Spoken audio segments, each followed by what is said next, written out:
Welcome to Novara Live. I'm Michael Walker, and I am delighted to be joined by Ash Sarkar. Ash, how are you doing? I'm good. My cold has evolved from death's door to merely very disgusting. So I can't wait to sniffle through the next hour with you, Michael.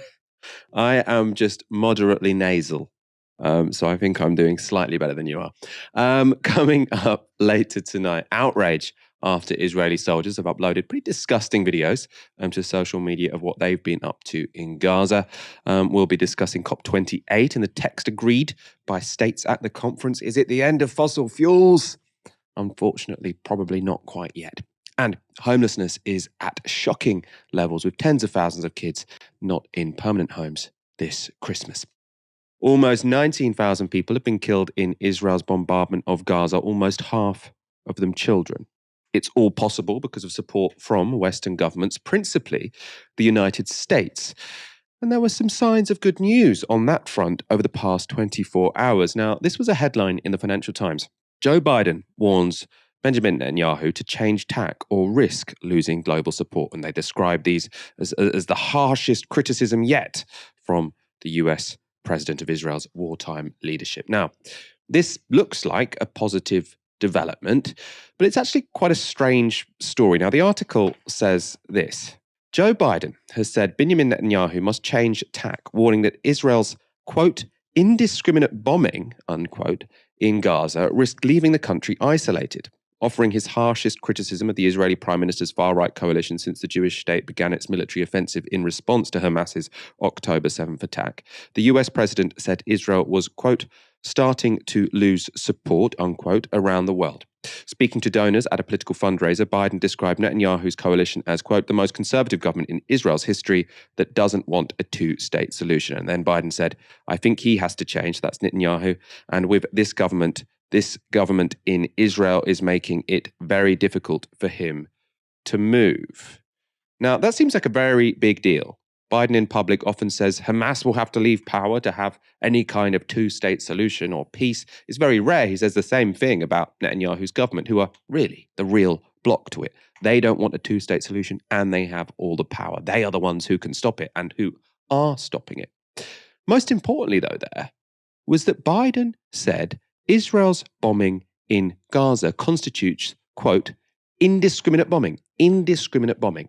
Now, Joe Biden is here very clearly admitting his close ally is committing a war crime. If bombing is not discriminate, if it doesn't discriminate between civilians and military targets, then that's a war crime. Netanyahu is doing that with US weaponry. So this should be a very big deal, right? This should mean a dramatic change in American policy if they're admitting that Israel is committing war crimes with their weapons. However, it's not clear he meant to say it. So the Financial Times goes on to say this. One US official said Biden's remarks were not part of an orchestrated attempt by the White House to put pressure on Netanyahu, but were off the cuff and, quote, random. He was just being random.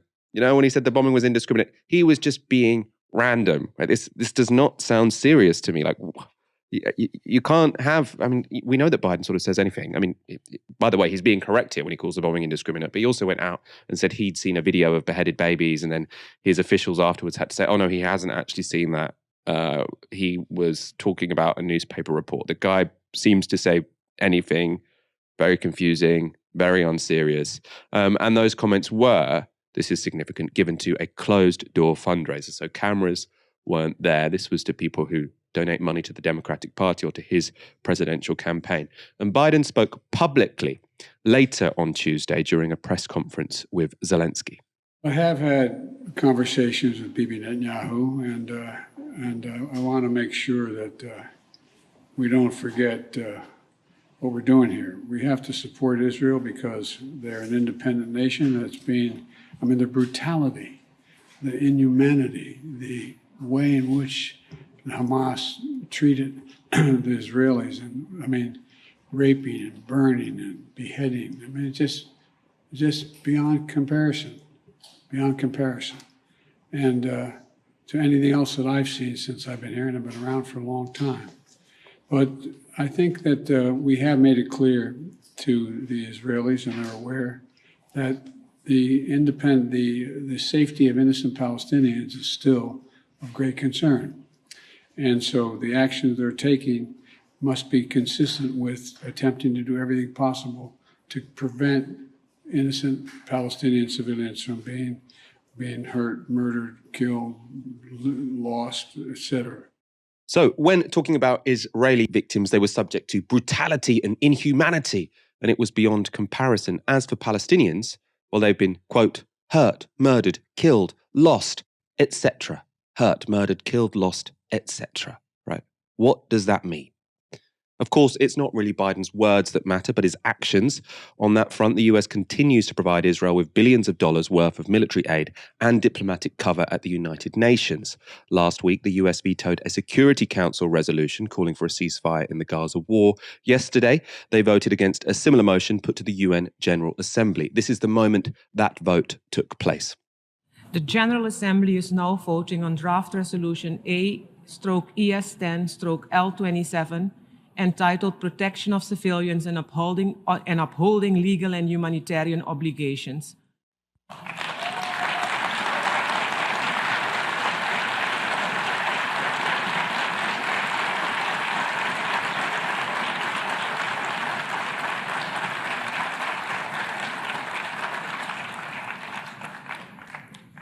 The result of the vote is as follows: 153 in favor, 10 against, 23 abstentions. Draft resolution A/ES10/L27 has been adopted.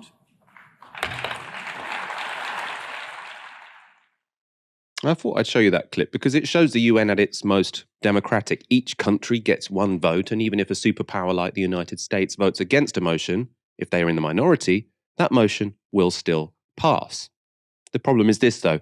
It won't be binding. According to the UN rules, it's only when the Security Council passes a motion that it is binding on member states, and anything put to the Security Council can be vetoed by any of its 5 permanent members. So that's the US, the UK, France, Russia, and China, essentially those countries which won the Second World War. There has been no update since then. So it may be the case that the UN General Assembly can call for a ceasefire, but that is not binding on Israel. If it had passed in the Security Council, it would be, but there the United States has that permanent veto, as does the UK, bizarrely, considering sort of the proportion of people we represent in the world. But that's a legacy of our imperial past, as does the UK, France, Russia, and China. Ash, does this show the UN to be, essentially pointless, right? The democratic part doesn't have any power, and the powerful part isn't in any way democratic?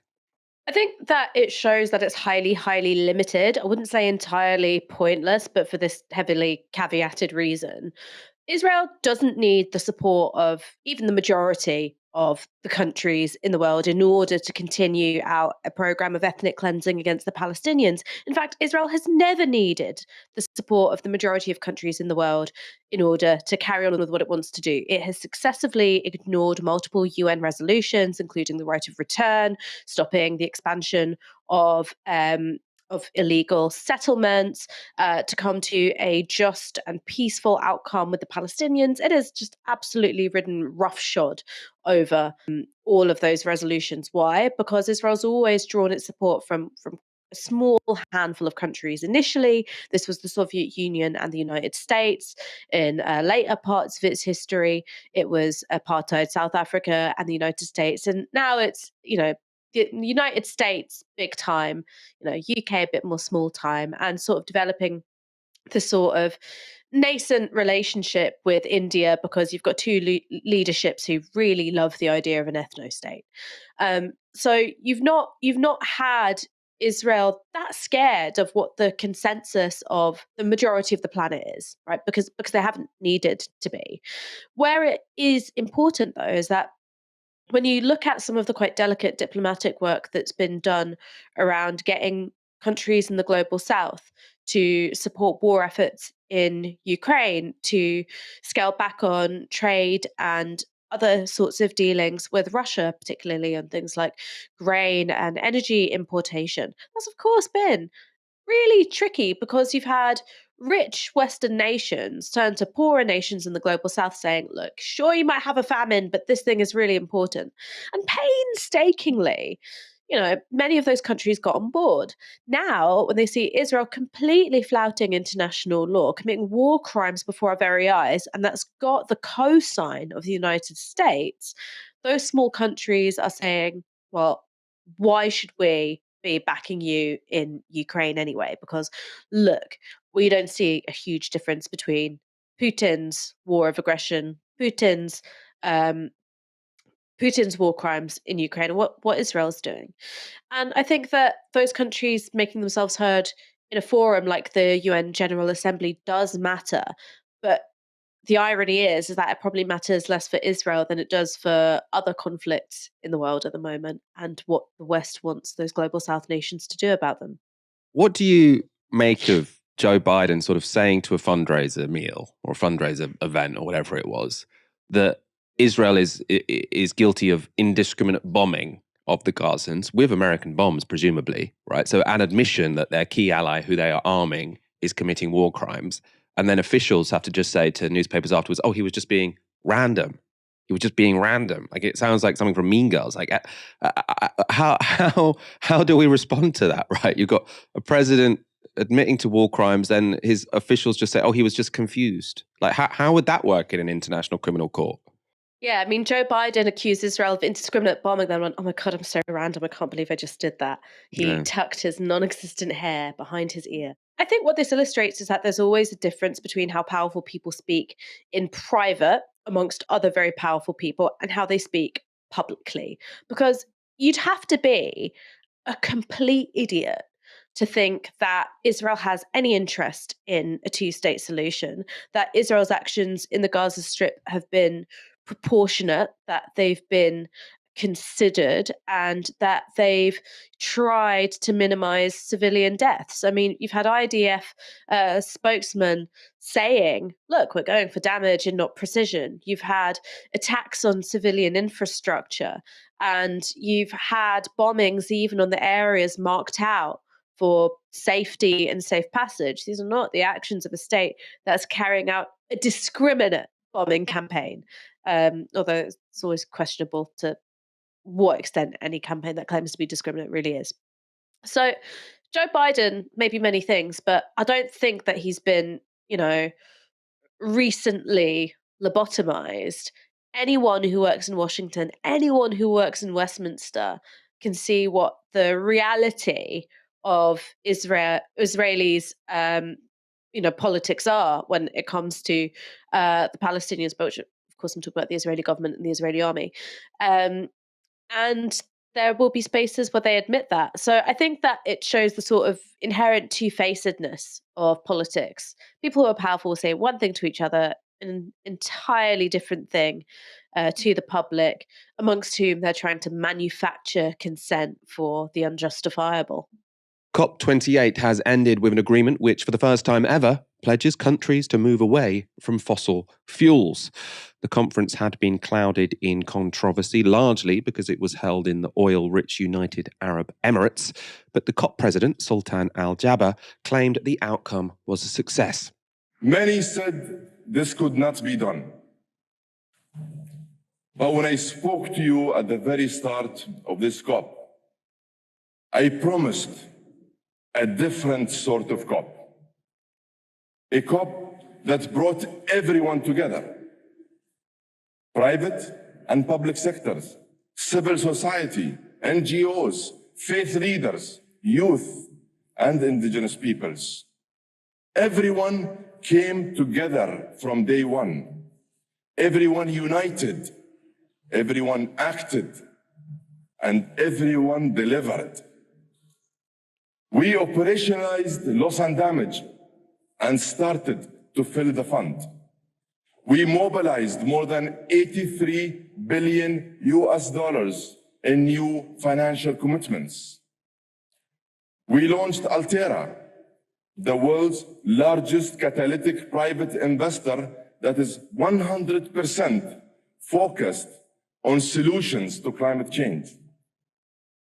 And we delivered world first after world first. a global goal to triple renewable energy and double energy efficiency, declarations on agriculture, declarations on food, declarations on health. Many more oil and gas companies stepping up for the first time, stepping up to deliver against very ambitious goals and objectives, and for the first time to deliver on methane and emissions. And we have language on fossil fuel in our final agreement for the first time ever. So that was Sultan Al Jaber sort of listing off what he thinks are a bunch of achievements from COP28. That deal itself, so that agreement which was signed off today, is itself 20 pages long. It's very detailed. We won't be showing you all of it. But the biggest controversy involved language around fossil fuels. Many countries and campaigners had wanted the deal to pledge to phase out or phase down fossil fuel use. Instead, it commits states to this, transitioning away from fossil fuels in energy systems in a just, orderly and equitable manner, accelerating action in this critical decade so as to achieve net zero by 2050 in keeping with the science. So that's the first time fossil fuels have been included in a COP agreement, which you saw there. Al Jaber sort of really boasting about the first time it's been in there. But the phrasing does seem a lot weaker than the initial suggestions of phasing out or phasing down. Nonetheless, the US climate envoy, John Kerry, was impressed. I think as you look around this room and you look at the number of people who are here, it underscores the complications, the difficulties, the fundamental challenge of bringing 200 countries together and finding consensus. I think that everybody here should be pleased that in a world of Ukraine and the Middle East war and all the other challenges of a planet that is foundering, this is a moment where multilateralism has actually come together and people have taken individual interests and attempted to define the common good.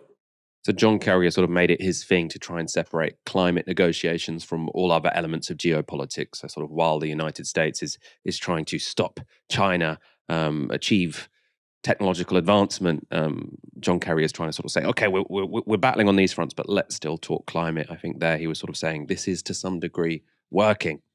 Less impressed were representatives from the small island states who are most vulnerable to climate change. Samoa's lead negotiator said this. Zoning in on paragraph 26 and 29 of this decision, we have come to the conclusion that the course correction that is needed has not been secured. We have made an incremental advancement over business as usual when what we really needed is an exponential step change in our actions and support. Mr. President, in paragraph 26, we do not see any commitment or even an invitation from parties to peak emissions by 2025. We reference the science throughout the text and even in this paragraph, but then we refrain from an agreement to take the relevant action in order to act in line with what the science says we have to do. Earlier today, I spoke to a British scientist who's just got back from the conference in Dubai. Simon Lewis is Professor of Global Change Science at UCL, and I began by asking him whether this agreement is an important step forward or a big disappointment. Oh, it's a big disappointment. I mean, obviously, it's good that finally, after all these years, we are discussing the actual root of the problem, which is using fossil fuels.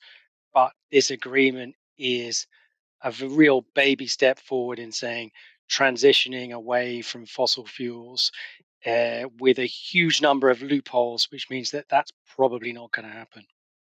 And so what was the dispute? As far as I understand it, lots of countries wanted it to be phasing out fossil fuels. We've ended up with moving away from fossil fuels. Can you sort of talk us through some of the wrangling that went on and the significance of the outcome? Some countries, the small island states, European Union, were saying we need to phase out fossil fuels. We need to get them out of the energy mix because that's how we solve climate change, because there are not going to be enough new technologies to suck carbon out of the atmosphere. So the only way is to stop the emissions in the first place. And others were saying, no, we need to just focus on the emissions. It's a big call from the fossil fuel states. Say, just focus on the emissions and don't demonize fossil fuels. So that's the kind of wrangling. And the penultimate version of this agreement was saying the reduction in both the production and consumption of fossil fuels. And what this new wording says, this transition away, is really putting all the emphasis on consumption rather than the production. So it's basically saying if there isn't the demand, then obviously we'll move and transition away from fossil fuels, but we're not going to do anything about new fossil fuel investments. And there was obviously lots of controversy that this COP was held in an oil state. So it was a COP where there was a real discussion about putting fossil fuels into the document. But people thought that potentially the COP president had a vested interest in watering down any commitment when it came to fossil fuels. I mean, do you think that did end up being significant? Could we sort of say that this was sabotage somewhat from the top? I don't know about sabotage. You've always got the petrostates, and the Saudi Arabians in particular have been trashing the climate talks for 28 years now. So that's no surprise. But I do think that having him at the top gave a kind of false sense that this might become some big breakthrough agreement because he could bring the fossil fuel states and industry on side, and that just didn't happen at all. In fact, we got all of the loopholes that the fossil fuel industry want inside the document. So on this transitioning away, it says in an orderly manner, and that is what the oil industry always uses as an excuse to keep investing in fossil fuels because in new oil because they don't want to see volatility. So they're saying we need this for the stability of the energy mix. And it's not true, but that's the justification. And then further on in the document, it says that countries can use transition fuels on the way to net zero. Now, there's just no time to do that. And transition fuels means gas. So you've got a big loophole for oil and a big loophole for gas built into the agreement. So while, yes, global headlines are sending a signal to say that we're transitioning away from fossil fuels, actually, I think if you're in the fossil fuel industry, you're pretty happy with the outcome. Taking a step back, this is one thing I get confused about. We were saying beforehand, this is a tradition, you coming on after the COPs. And I think every time I have the same confusion, which is exactly what this document does and doesn't do, right? So there are loopholes, but at the same time, even if you were to break the COP agreement, I mean, there isn't an enforcement mechanism, or is there? Am I missing something? Is the whole document just about signaling?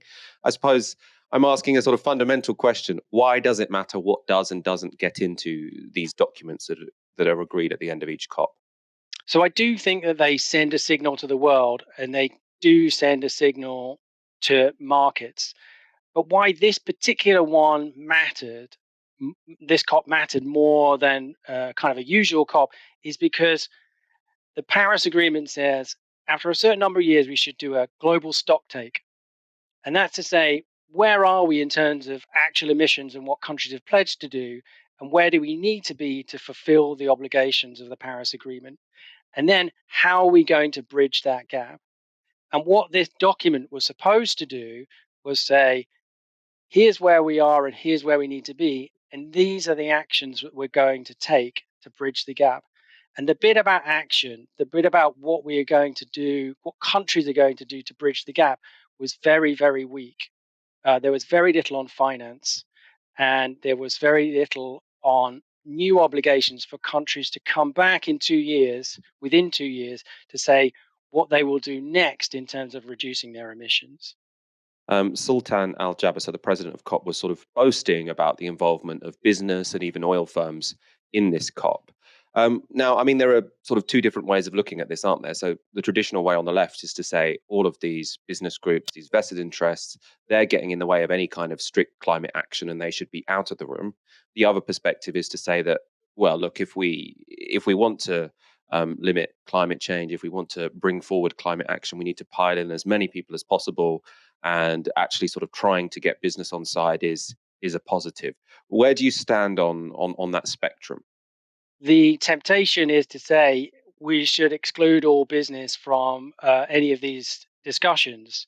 But then on the flip side, we will say, well, we should also exclude civil society and all the activist groups from all of these discussions. And no matter all of the problems with multilateralism and all of the problems with the COP process, actually having the politicians in the same place as all of civil society um, does push things forward. It's been civil society that's been banging on saying we need to phase out of fossil fuels. And finally, it couldn't be ignored. Now, it didn't go into the declaration as everyone wanted it to, but the conversation is being had and it will come back next year and the year after and it will get built on. So I do think a very inclusive process is more important than trying to remove one group, because I think then you risk everyone else being excluded, and having countries just negotiate it in isolation and themselves will be a worse outcome.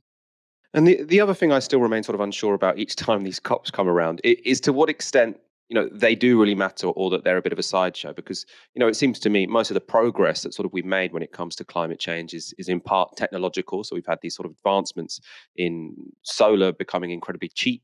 And that has a lot to do with investment decisions made in Beijing, often for sort of geostrategic reasons. So you've got a bit of an arms race at the moment between the United States and China when it comes to sort of investing in all sorts of technologies, but green tech is among them. So how significant do you think these COPs are?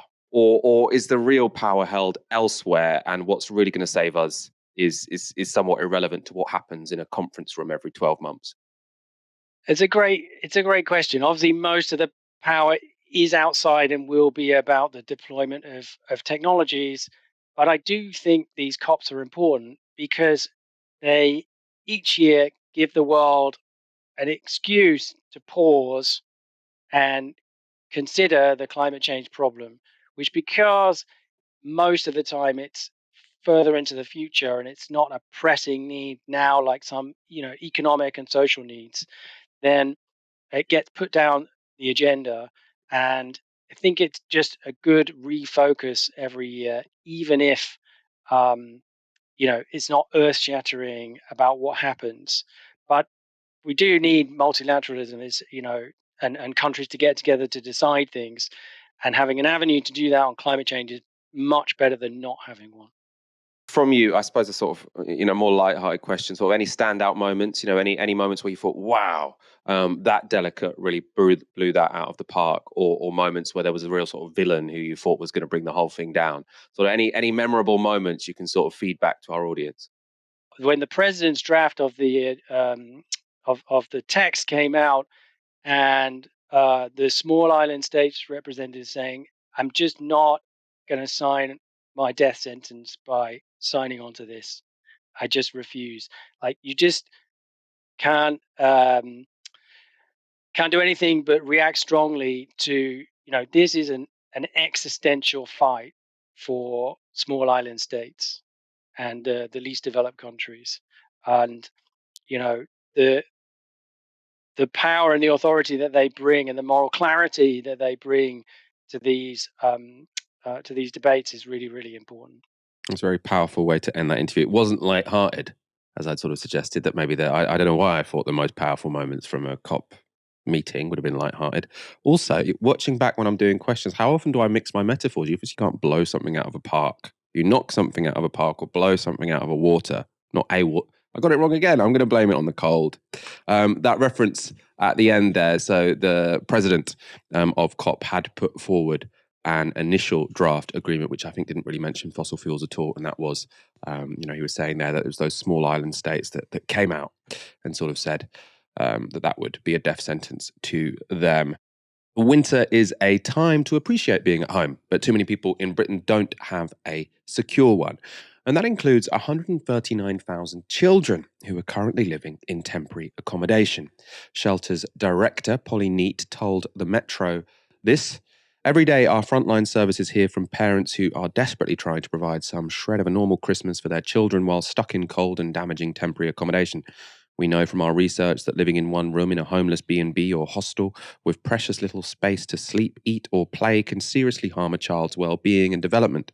The solution to ending homelessness is clear. The government must build 90,000 genuinely affordable social homes a year. I wholeheartedly agree with Polly Neat's proposed solution there, and to the Labour Party's credit, they have at least recognised the problem.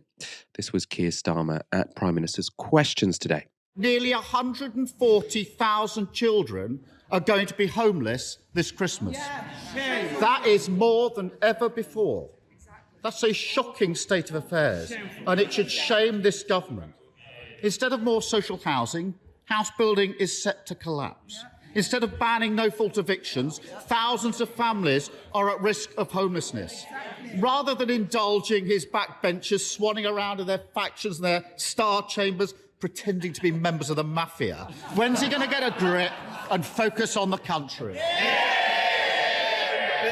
Let's just look at the facts. Let's look at the facts, actually, because rough sleeping in this country is down by 35%, Mr. Speaker, since its peak, thanks to the efforts of this government. There are hundreds of thousands of fewer children in poverty today, thanks to this government, Mr. Speaker. And when it comes to home building, again, what are you doing? We just had the data this last week. In the last year, an almost record number of new homes delivered, Mr. Speaker, more than in any year of the last Labour government. There was a slip up there. Sunak started to say rough sleeping is down 35% since... And then he stopped. He changed his mind. And that's because it's down since 2017, when the Tories had already been in government for 7 years. The more useful starting point for an analysis would be when Labour were last in power. If we go from 2010, rough sleeping is now, in fact, up by 74%. So not a particularly impressive record. We've only increased rough sleeping by 74% since the last Labour government. And when it comes to house building, which he went on to talk about, in the year to March 2023, 246,000 new homes were completed. That's below the 300,000 a year target the government set. It's also not especially high historically. In the 1960s, we would regularly build over 350,000 homes a year, half of them by the council. Rishi Sunak is, though, correct. We are building more than under New Labour or the Tories since 2010. That really was one of the big oversights of New Labour, was to not build enough houses in this country. So it's not really something to brag about. Let's go back to Prime Minister's Questions. 140,000 children homeless this Christmas, and he's utterly tone deaf. And the rise in homelessness shows how these Tory crises merge and grow and damage the country. Families like the Bradys in Wiltshire, both parents working full-time with 2 young children, forced out of their home of 15 years by a no-fault eviction, now living in their van. Or 11-year-old Liam Walker, homeless this Christmas. He wrote a letter to Santa saying, "Please, can I have a forever home? I don't want any new toys. I just want all my old toys out of storage. I just want us to be happy again." Is there anything that could shame this government into putting the country first? Then it's surely this little boy. Mr. Speaker, if he really cared about building homes... No. If he really cared about building homes, when there was an opportunity in this House, Mr. Speaker, in this House, to back our plans to reform defective EU laws, to unlock 100,000 new homes, Mr. Speaker, what did he do? What did he do? He went in front of the cameras and said one thing and came in here and blocked it. Typical shameless opportunism. So I think what he's referring there is a vote which was about nutrient neutrality, so sort of some rules which house builders had to pass to build new homes, disagreement as to how necessary that is. What Rishi Sunak doesn't mention is that his government have been a complete failure when it comes to house building. So Michael Gove did have these quite ambitious plans to reform the house building sector, completely blocked by Tory backbenchers who actually took us back. It used to be a legal requirement to try and get to that 300,000 target of building per year. It's now been dumped. So instead of making the law more favourable to house building, they have made it less favourable to house building. Of course, neither party really talking about pumping as much money into building social housing as I would like to see. Returning to the issue of rough sleeping, take a look at this ITV report from Birmingham. Andy has been homeless now for 3 months. Some nights he sofa surfs, but most he spends on the street. Just under wherever you can get, really, a car park or whatever. What's that like? Awful at the moment because it's cold. Do you ever feel frightened out here on your own? Yes, at first did, yeah. It was quite daunting. 12% of the UK population have either slept rough in 2023 or know someone who has. Now everybody's just one paycheck away from homelessness, which is really sad. It's just getting younger and younger, the people on the streets. So that man talked about sort of the fear of sleeping on the streets. Now, I imagine that's, often from sort of violence or abuse from members of the public. It's worth pointing out that the hostilities can come from elsewhere. So let's take a look at this clip. It went viral recently, and it shows a McDonald's security guard spraying a homeless man's sleeping bag with water in an effort to move him on.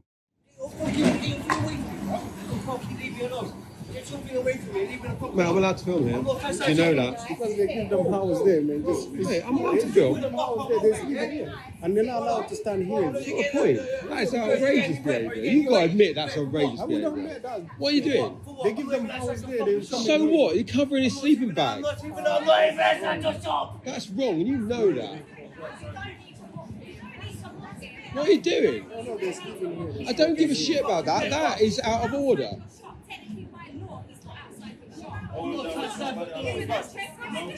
Bang out of order. That is bang out of order.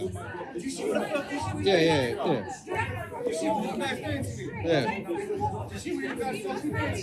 Hey, yo, why are you like on the trouble, man? No, yeah, what do you mean why is it causing trouble? He just covered his sleeping bag in water. It's like winter. No, mate, don't give it. Doesn't matter. That is outrageous. Numerous homelessness charities, including Crisis, St Mungo's and Shelter, have condemned the scenes in that video. A spokesperson for Centrepoint told The Guardian this is incredibly sad to hear about this sort of treatment of someone forced to sleep rough, but this is not an isolated incident and is something we seem to be seeing more and more of in recent months. McDonald's have since apologised for the incident and said the guards involved have been removed permanently. They also offered to buy the man affected new bedding. So you've got a multi-billion-dollar company. The world has seen that fairly outrageous action. They said, don't worry, we fired the guy, probably on minimum wage, and we've bought a homeless guy a new sleeping bag, multi-billion-dollar company. I suppose lots to comment on here. It's sort of the scourge of people living in temporary accommodation, so people who are homeless but not street homeless. And then also, I think people will have noticed sort of an increase in street homelessness since 2010, obviously slightly down from 2017, but way up from when Labour were last in power. And the response from businesses and local government as well often just seems to be, how can we clear these people out of sight and out of mind instead of how to get them into some sort of safe housing. And all of these issues are interconnected with other issues. So when you look at the rise of people being forced into temporary accommodation, that's related to house prices rising out of the reach of ordinary people, the rise of in-work poverty. You are in work, and that should be enough to live on. That should be enough to keep a roof over your head. In practical terms, it's not. And that's because housing is seen as a vehicle for investment rather than a social good that needs to be provided to absolutely everyone. And you've also got the impact of austerity. The welfare cuts have been particularly brutal. So if you're a single mum with 2 children, you were much worse off under universal credit than you were on previous benefits regimes, not that they were particularly pleasant to live under either. And that's something which is a government-made policy. The government knew that universal credit reforms would lead to an increase in child poverty, that it would lead to an increase in housing precarity, and they went ahead with it anyway. And then when you look at unsheltered homelessness, that's people who are rough sleeping, that's of course related to the things that I just mentioned. It's related to cuts to benefits, it's related to the cost of housing, but it's also a kind of catch-all for lots of other areas of public service which have either been cut to the bone or just not meeting the scale of need for a very long time. So very often that's things like mental health issues, that's to do with substance abuse issues, it's to do with the sort of support that is or isn't given to people when they're released from prison. And now, increasingly, because asylum seekers are so poorly treated, because there's so few services for them, because they've been treated as little more than a political punching bag by both major Westminster parties, you've got an increased number of people who are seeking asylum, who are very, very vulnerable, who've been forced to live in tents on the street. Now, each and every one of these issues is solvable by a government that wants to solve it, but they simply don't want to. It's not in their economic model, it's not in their ideological model either. And so what they hope to do is turn people into extensions of, a kind of police force. You generate a climate of blaming unsheltered people for their own conditions. And how those security guards treated that homeless man was absolutely disgusting, completely indefensible. That behavior, though, is a product of how homeless people are treated by the government. Because if you've got a government saying these people don't matter, and it's also kind of their fault anyway, of course other people are going to follow suit. So for me, the buck stops with government responsibility. And I don't want to just sort of, pick on some minimum wage security guards, whereas, yeah, the buck goes way higher than that. I absolutely agree with that. I mean, Suella Braverman, before she got fired, famously sort of went to the newspapers and said that homelessness was a lifestyle choice. I mean, my response to that is, if it's a lifestyle choice, why do people choose it more whenever the Tories are in government, right? Either they're sort of sending out this message that, oh, culturally, it's a really good lifestyle to be street homeless, or maybe it's when you cut back on essential services, more people end up having to sleep on the street. One of those seems more plausible than the other. The Israeli government puts a lot of money and effort into whitewashing its war on Gaza. The war is one of defense. It's against a group as evil as ISIS or the Nazis. And if the world lets us carpet bomb Gaza, that will be in everyone's best interests. It's, of course, complete nonsense, but it's a message they're desperate to push. And that means they now really want their own soldiers to put down their smartphones. Several videos filmed by members of the IDF have gone viral on social media. In this video, soldiers set fire to food and water supplies in Gaza City. Remember, this is in a context where, according to the UN World Food Agency, food is so short that 9 in 10 people can't eat every day. They seem pretty proud of what they're doing too, with this soldier smiling from ear to ear. Another video shows an IDF soldier proudly destroying a stationery store in Gaza. You can see sort of throwing a snow globe across and smashing stuff. Now, this is not the sign of a counter-terror operation, but a war targeted against a people and their livelihoods. Another video featuring an IDF soldier showing off what they have found in a Gazan flat. So you can see they're not parading weapons or evidence of Hamas membership, but rather lingerie. They refer to the person who's been forced to flee their home as a whore and a slut. Right, so this is not people sort of seeking out evidence of terrorism, but rather shaming people who they have just displaced. There's also a particularly grotesque video. There's an IDF soldier mocking the fact there is no running water, and then having moved a prayer rug into a bathroom, he stands on it while defecating in a bag, which he then films himself throwing into rubble outside. The caption reads, "POV freeing Gaza." A group of IDF soldiers were also filmed dancing and singing the words, "Gaza, we have come to conquer. We know our slogan. There are no people who are uninvolved." And we've shown you that video before on this show. And elsewhere, an IDF soldier was pictured standing next to graffiti that said, "Instead of erasing graffiti, let's erase Gaza." According to the Telegraph, these videos and photos uploaded by soldiers have caused a headache for the IDF. A spokesperson told them, quote, "In any event that does not align with IDF values, command and disciplinary steps will be taken." Now, the idea of actions that align with IDF values and those which don't align is a loose one.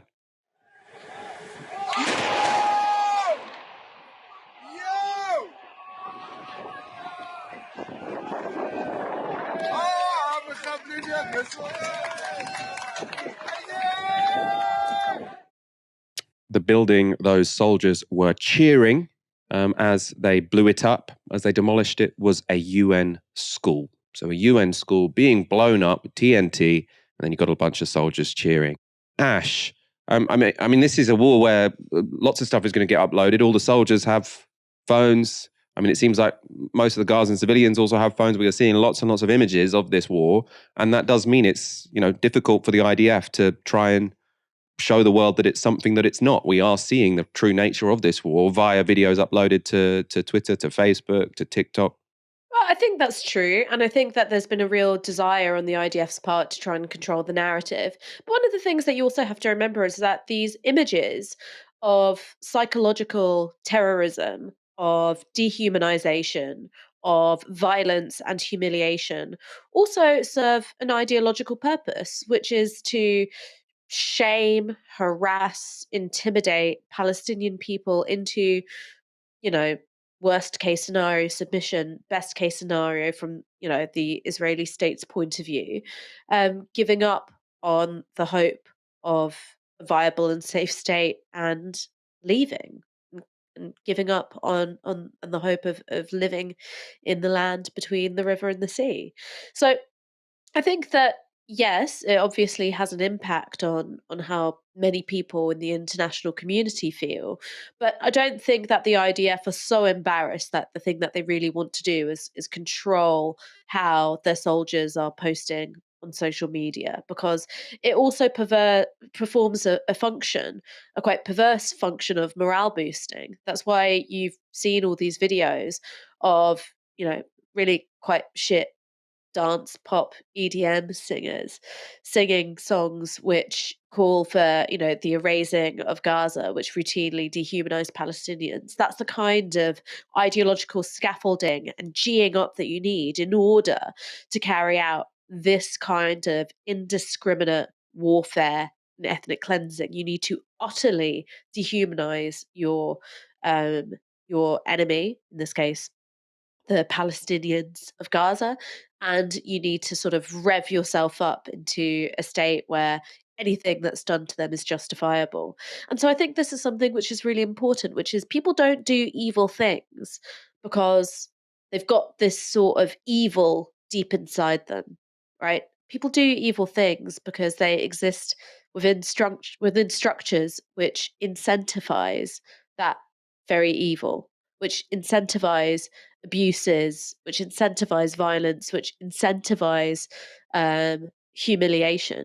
And I think the last thing that I want to say is something which I found quite frustrating, which is often on social media, you get these pro Israel advocates sharing images which they say are from Palestine of, you know, Palestinian children being radicalized or a Palestinian child wearing a Hamas headband, as if to sort of say, well, look at this society. It's so irredeemably evil. It's so invested in terrorism. How do you expect us to make peace with these people? Look at how they indoctrinate their own children. Look at how the hatred is taught to them from such an early age. Whereas when you see these kinds of images of IDF soldiers making TikToks of desecrating Palestinian homes, or TikToks of Israeli civilians dressing up their children to mock the Palestinians of Gaza, to put dirt on their faces and give themselves a monobrow. That's not used to say, well, look at this society, isn't it irredeemably evil?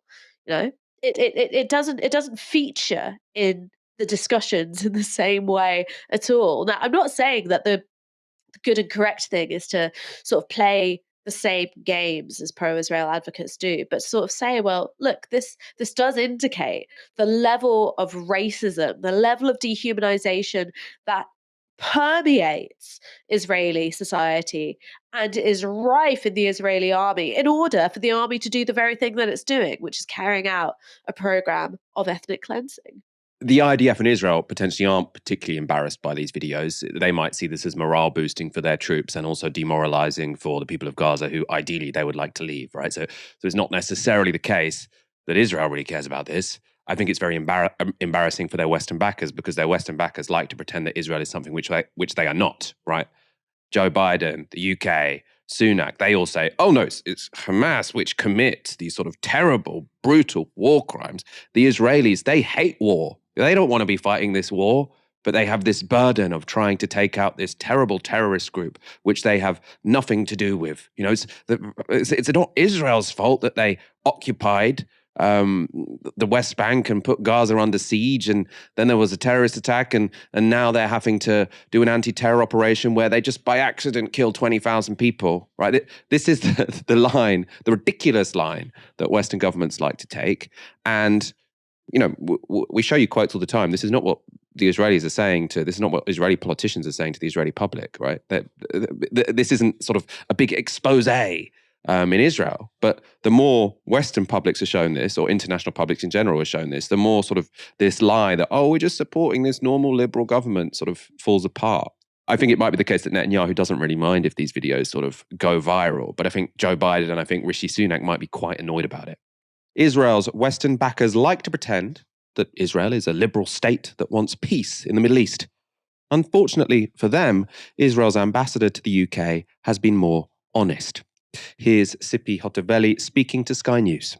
Is there still a chance for a two-state solution? I think it's about time for the world to realize the Oslo paradigm failed on the 7th of October, and we need to build a new one. And in order to build a new one... Does that new one include the Palestinians living in a state of their own? Is that what it includes? I think the biggest question is, what type of Palestinians are on the other side? This is what Israel realized on the 7th of October. The answer is absolutely no, and I'll tell you why. Well, then how can there be peace? How can there be peace in the reason there is no peace Israel is because the Palestinians... without offering a state to Palestine, how can there be peace in Israel? Israel knows today, and the world should know now, the reason the Oslo Accords failed is because the Palestinians never wanted to have a state next to Israel. They want to have a state from the river to the sea. So the two-state solution is dead. Why are you obsessed with a formula that never worked, that created these radical people in the other side? Why are you obsessed with that? Now, what wasn't surprising in that video is that Sipi Hoteveli doesn't want a two-state solution. You know, she is an ambassador for a government which doesn't want a two-state solution. Netanyahu is very open about this. Likud has never wanted a two-state solution. What they want is a greater Israel from the river to the sea, and then the Palestinians will either have to live under some apartheid system, or they will successfully manage to clear them out, which is ultimately their sort of ideal scenario. What was surprising there, though, was that it was said in English to an international audience. Now, I think Sipi Hoteveli, seems to be a terrible ambassador. Mark Regev was the former Israeli ambassador to the UK, and he was very good at avoiding the question. You know, if he'd been asked that, he would have said something along the lines of, look, now is not the time to talk about end states. Now is the time where we have to defeat this terrorist organization, and I'm not going to talk about political solutions. We're in the middle of a war, right? In fact, I've heard him say that over the past few weeks whenever he's asked this question. Sipi Hoteveli just says, absolutely not. There shall be no two-state solution. And as I say, that's not a surprise, because that's what these Israeli politicians have been saying for decades now. That's what Netanyahu has been saying for decades. But they don't say it to international audiences, because we have a government that likes to pretend that the Israeli government is something that it's not. You know, Joe Biden, Rishi Sunak, they all say we're going to fund Israel to fight this war, and we're backing a two-state solution. Now, it's very awkward for them if the Israeli government come out and say in English to Western audience, we don't want a two-state solution. What the hell are you talking about? Absolutely not. Absolutely not. Right? Which for me means she's, you know, I'm thankful to Sipi Hoteveli for sort of saying what we all knew, what we've all known for a long time, but which isn't often said in English. So thank you, Sipi Hoteveli, for that. To be honest, was that a good interview, or was just he very lucky? That's gone viral on Twitter, and there are lots of people who should have known better saying, what? I can't, you know, all these liberals who are sort of like very critical of pro-Palestine activists saying, what? They don't want a two-state solution. This is crazy. You know, so we've obviously known this for a very long time. Some people are surprised. That Sky host will be pleased that sort of he got that scoop, the thing we all knew but said in English. He really should have pushed back and said, well, then are you going to give them all the vote? You know, if there isn't going to be a Palestinian state, are you going to occupy it indefinitely, forever? Are they going to get the vote? Is this going to be apartheid? Because if you're not going to give the Palestinians a state and you're not going to give them the vote, then you are going to have apartheid or ethnic cleansing, one of the two. Right? Those are the two options there. Ash, I want your thoughts on this. So as I say, this has been Israeli government policy for a very, very long time, but it isn't often expressed so clearly to an international audience. How significant do you think that is? So I think you've pointed out something that's really important, which is the sort of language bifurcation of Israel's PR strategy. Because what is said in Hebrew to the Israeli press, to Israeli politicians is really different often from what you hear in English. So in English, it's all about bolstering that support, that sort of immunity, that military aid, that total sense of impunity from America. And you sort of say whatever you have to say in order to achieve it. And in Hebrew, to Israeli media and Israeli politicians, which is becoming increasingly radicalized, hardline, and right wing, you sort of say what's really going on, which is, of course, there won't be a Palestinian state. Me, Benjamin Netanyahu, vote me in. I'll make sure there's never a Palestinian state. America, I know what America is. It is a thing that moves. So you have this sort of two-facedness, right? You've got one pitch for the Anglosphere and another in Israel, and I guess I'm trying to work out whether Tzipi Hotovely is having a mask off moment, but she's not as, I don't know, she lacks the finesse perhaps of someone like Mark Regev, or if because right now the position of the Israeli state is that they've altered the facts on the ground so radically in Gaza, and not just in Gaza, that the entrenching of occupation in the West Bank, the further radicalization of settlers, Itmar Ben-Gvir handing out guns to settlers, that there is no longer a need to keep up the pretense of, wanting to one day uphold or implement the Oslo Accords. I wonder if there is a sense of, okay, well, we've killed 20,000 civilians. We've not stopped bombing. We can do what we want. We don't have to pay this kind of lip service anymore. So I wonder if it's a difference in personality, or if everything that's happened since October the 7th means that, the gloves are off. There's no need to keep up the lie anymore. I think it was an accident. And the reason I say this is because, the sort of two-facedness, or sort of the idea where you say we really want a two-state solution, then you do something a bit different. You could say that sort of about Israeli labor, so sort of the liberals in Israel sort of say we really want a two-state solution, and they offer deals which aren't that good. So what was offered in 2000, and the Palestinians are always sort of blamed for saying no to that deal, was an independent Palestinian state in the West Bank, but it wouldn't have its own, it wouldn't have control of its armed forces, and it would have this really dodgy border whereby lots of the settlements would stay. So they were offering something which wasn't a great deal, but they did, they said we are very much committed to a two-state solution. Netanyahu doesn't normally say we are very committed to a two-state solution to an international audience. He just normally neither confirms nor denies. And Regev does exactly the same thing. Neither confirms nor denies. Whenever a two-state solution is brought up, he changes the subject. And this is sort of long-standing Israeli policy in many areas. So when it comes to their nuclear weapons, Israel's policy is to neither confirm nor deny. That's been their official policy for decades, in fact. And that makes me think that the next question Mark Stone from Sky should have asked, okay, do you have nuclear weapons? He could have got like the scoop of the century by just getting this idiot, I think, who just can't contain herself to sort of say, yes, of course we've got nuclear weapons. Of course we don't want a two-state solution. I think he could have kept that interview going on a little bit longer. Ash, your final thoughts on that interview. I mean, are you as grateful for me for Tzipi Hotovely? Why would you make this person an ambassador? Like she seems to have the opposite skills, right? She's not, doesn't seem to be taking government line. She's showing Israel to be really extreme. You're supposed to show Israel to be this very normal liberal country, and she just can't contain herself.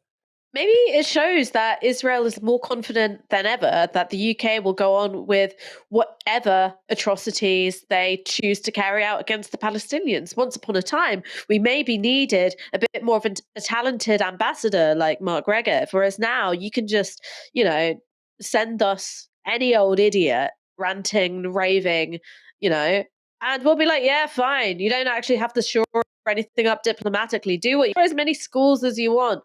We're not going to mind. Maybe it's a reflection of that. I think one last thing that I add before I, sort of go swimming in a bath of lemsip, is that if you do want to know a bit more about how the Israeli position has evolved, what went into the Oslo Accords, why they were so flawed, and how Israeli politics have transformed since that time, please do listen to me with Daniel Levy, a former Israeli peace negotiator, who I think seems to have gone on quite an interesting journey himself. I would love to carry out a second interview with him if I ever get the chance, and if I ever shake this cold. I think that point about Israel not sending their best is actually relevant, not just because, they think maybe what the West thinks about them doesn't matter as much, but Mark Regev, actually, who is a very talented communicator, he was sent to the UK 2016 to 2020 when there was a leader of the opposition who was actually very critical of Israel. And it could have been the case that a permanent member of the UN Security Council would have been someone who would have stood up unashamedly for the Palestinian people, right? So they sent Mark Regev over. He had quite a difficult job. How to try and contain this threat to Israel's security.